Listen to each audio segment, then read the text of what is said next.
Hello बच्चों, स्वागत है सभी का। तो बच्चों 11 चैप्टर शुरू हो चुका है। ये चैप्टर हमारा प्रतिशत।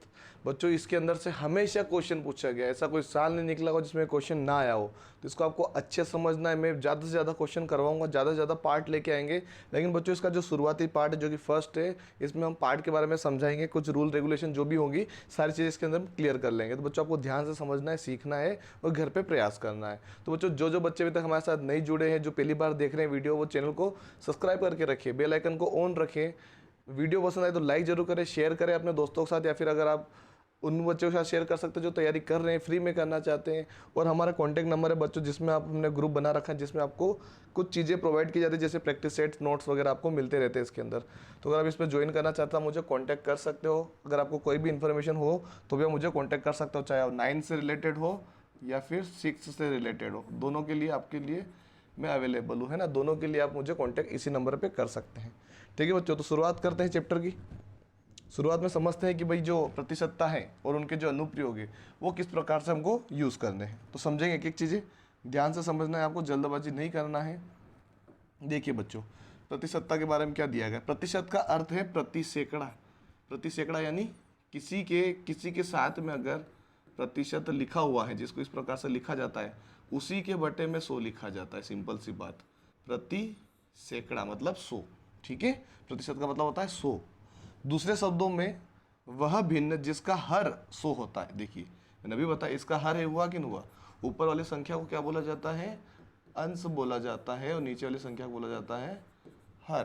तो हर क्या हो, 100 होता है, प्रतिशत कहलाता है, तथा भिन्न का अंश प्रतिशत दर कहलाती है। मतलब क्या हो जाएगी, अगर मैंने पूछा कि 2% बताइए, तो ये क्या हुआ, रेडियस हुआ है। रेडियस यानी दर। क्या हुआ, रेडियस मतलब क्या होता है, दर होता है। ठीक है, आपने मूलधन वगैरह में पढ़ा होगा कभी ना कभी। तो जिसके साथ प्रतिशत लगा रहता है उसको दर बोलते हैं। और अगर प्रतिशत अगर हम हटाते हैं तो उसके नीचे में क्या आता है, 100 लग जाता है, जिसको हर बोला जाएगा नीचे वाली संख्या को। ऊपर वाली को क्या बोल देंगे, फिर अंश बोल देंगे। ठीक है, और अगर साथ में जुड़ा हुआ है मतलब क्या हो गई, ये दर होता है, प्रतिशत दर। प्रतिशत का चिन्ह आपको पता है, ये वाला होता है। ठीक है, उसको व्यक्त करते हैं इस वाले चित्र में। जैसे इसने एग्जाम्पल दिया है, 5 के बट्टे में 100 का अर्थ क्या होगा, 5% दर यानी 5%। इसको ऐसे भी लिख सकते हैं या फिर इसको इस फॉर्म में भी लिख सकते हैं, है ना। ये दोनों चीज़ एक ही होगी। जैसे मान लो अगर मैंने पूछा कि भाई इसका आंसर क्या क्या हो सकता है, मैंने पूछा इसका मान निकालिए, तो ऑप्शन में क्या क्या आएगा, 5 गुणित 100 आ सकता है। ठीक है, या फिर ऑप्शन में आ सकता है 5 माइनस 100 आ जाएगा। कुछ भी आप समझ सकते हो। 5 के बटे में 1000 दे देगा, या फिर 5 के बटे में 100 आ जाएगा। तो अपना आंसर क्या हो जाएगा, 5 के बटे में 100। या फिर अगर ऐसा लिखा हुआ आ जाएगा तो उसका आंसर क्या बनेगा, ये वाला बन जाएगा। इस प्रकार से भी सवाल पूछे जाते हैं। तो ये था थोड़ी सी जानकारी इसके ऊपर। आगे चलते हैं बच्चों, समझेंगे और क्या क्या है इसके अंदर। आगे आ रहा है बच्चों प्रतिशतता संबंधी मौलिक नियम। ठीक है, मौलिक नियम को समझते हैं। जैसे ये तो हमने भी समझ लिया कि प्रतिशत दर को भिन्न में बदलने के लिए 100 का भाग देते हैं, है ना। सिंपल सी बात है। जैसे मुझे 5% को बदलना है तो 5 बटे में 100 लिख देंगे, और जिससे वो कट रहा है उसको काट देंगे। 5 एक कम 5, 5 दूनी 10, ये 0 का 0 यानी 20 बार में कटा, तो 1/20 इसका आंसर हो गया। इसको चेंज कर दिया हम लोगों ने। आगे क्या है, सेकेंड वाला, भिन्न को प्रतिशत में बदलने के लिए भिन्न में 100 का गुणा कर देते हैं। मतलब प्रतिशत में बदलना है। अगर मुझे बताओ, जैसे यहाँ पे 1/25 लिखा है, 1/25 का मुझे प्रतिशत में बदलना है, तो हम किसका गुणा कर देंगे, 100 का। तो 25 से कम 25, 25 चौक 100, यानी कि आ जाएगा 4% बच्चों इसका आंसर होगा। कितना होगा, 4%। अगर हमको गुणे में अगर बदलना, मतलब 100 का गुणा कर देंगे अगर प्रतिशत में बदलना होता है तो। ठीक है, इस प्रकार को ऐसे करेंगे। इस प्रकार के सवाल को इस प्रकार से किया जाता है। तीसरा देखिए, किसी राशि a का m% बराबर a गुणित m/100 हो। यानी क्या बोला जा रहा है, जैसे कि 100 का 30% निकालना है। क्या निकालना है, 100 का 30%, 700 का 30% निकालना है। ठीक है, इसकी ट्रिक भी होती है बच्चों, आपको पता होना चाहिए। ट्रिक मैं आपको बता दूंगा, लेकिन पहले आपको तरीका सीख लेना है क्या है। ठीक है, देखिए 700 ऐसा कैसा लिखेंगे, का मतलब होता है गुणा। 30 ऐसा कैसा लिखेंगे, जिसके साथ प्रतिशत जुड़ा रहता है उसके नीचे क्या लग जाता है, 100 लग जाता है। 2 जीरो से 2 जीरो कट जाएंगे। सिंपल सी बात है बच्चों। और क्या बचा, नीचे 1 बचा, इसको छोड़ दो, कोई मतलब नहीं। अब 7 का गुणा 3 में करेंगे तो 7 का कितना होता है, 21। इसमें जीरो खत्म हो गया, इसका एक जीरो बचा तो जीरो लगा देंगे, मतलब 210 बच्चों इसका आंसर होगा। मतलब 700 का 30% 210 होता है। उसकी ट्रिक क्या होती है बच्चों, सिंपल सी बात है। इसका मतलब क्या होता है, 100 होता है। क्या होता है, 100 होता है। तो 2 जीरो से 2 जीरो कट गए, क्या बच्चा 7 का गुणा 30 में कर दो तो कितना आ जाएगा 210 आ जाएगा। सिंपल तरीका है, ठीक है। आगे देखिए बच्चों, ये थोड़ा रिमूव कर देते हैं, ये जो बीच में आ रहा है डिस्टर्ब कर रहा है थोड़ा सा। बच्चों वीडियो अच्छा लगता है ना तो लाइक जरूर कर दे और शेयर जरूर किया करें इसको, है ना। कमेंट भी आपका राय दिया करें, मतलब कमेंट में भी थोड़ी बहुत बातें लिख दिया करो आपकी तरफ से जो भी आपको उचित लगे। चौथा है प्रतिशत वृद्धि। अगर आपको पूछा जाए कि मैंने कुछ भी चीज़ में प्रतिशत की वृद्धि होती हो तो उसको कैसे निकालेंगे बच्चों, ठीक है। सिंपल सी बात है बच्चों, अगर मैं बोलूँ कि मैंने अगर 200 रुपये की कोई चीज़ खरीदी और उसको मैंने 220 में बेच दी तो मुझे कितने प्रतिशत का फायदा हुआ, मतलब फायदा यानी वृद्धि, है ना। मैंने 200 में खरीदी, उसको कितने में बेची 220 में बेची, मतलब 20 रुपये ज़्यादा में बेची ना मैंने। तो 20 रुपये क्या हुआ, मान में कितनी वृद्धि हुई बच्चों 20 की हुई। मूल मान कितना था 200 था, बस वो सोल्व कर दो, ठीक है।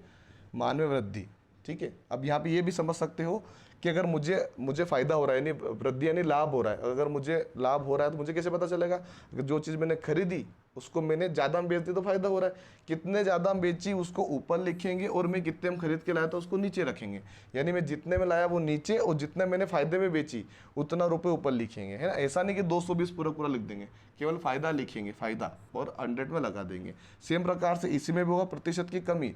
यानी अगर मैं कोई चीज़ 120 रुपये में लेके आया और मैंने 100 रुपये में उसे बेच दी तो सिंपल सी बात है 20 रुपये का मुझे घाटा हुआ कि नहीं हुआ, घाटा हुआ। तो क्या लिखूंगा यहाँ पे मैं 20 ही लिखूंगा ऊपर, क्योंकि 20 रुपये घाटा हुआ, लेकिन मैं कितने में खरीद के लाया था उसको 120 में। तो मूल मान यानी जो मैं खरीद के लाया था वो सोल्व कर देंगे, अपना आंसर आ जाएगा। पीछे ये फॉर्मूला है अपना, ठीक है।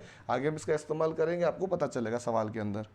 पांचवा समझ में क्या दिया गया, यदि किसी संख्या में पहले 1% की कमी हो जाए फिर 1% की वृद्धि हो जाए तो परिणाम की संख्या क्या होगी, एक्स स्क्वायर बटे में 100 की कमी होती है, ठीक है। एक्स स्क्वायर की कमी की वृद्धि होती है, मतलब क्या आ जाएगा।